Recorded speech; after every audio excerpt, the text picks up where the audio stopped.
सिंधड़ी मां खे ख़बर ॾियारूं। फ़क़ीर दिलबहार नुकरत जी रिपोर्ट मुताबिक़ नारा कैनाल जे कपर ते वाक़ियो रतो कोट में ओताक हुर मुजाहिद फ़क़ीर हाजी बिलावल हिंगोरजो में फंक्शनल मुस्लिम लीग ज़िला सांगड़ जे अॻवान हुर फ़क़ीर इमाम बख्श हिंगोरजो पारां फंक्शनल मुस्लिम लीग जे अॻवाननि GDA वर्करनि पाड़ेसरनि सहाफ़ियुनि वकीलनि जे लाइ इफ़्तार पार्टीअ जो बंदोबस्तु कयो वियो, जंहिंमें सवनि जे तादाद में माण्हुनि ख़ुसूसी शिरकत कई।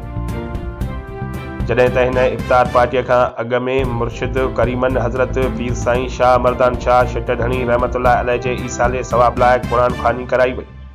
जॾहिं त फ़क़ीर इमाम बख्श हिंगोरजो जे वालिद मरहूम हुर मुजाहिद फ़क़ीर हाजी बिलावल हिंगोरजो लाइ पिणु क़ुरान ख़्वानी कराई वई।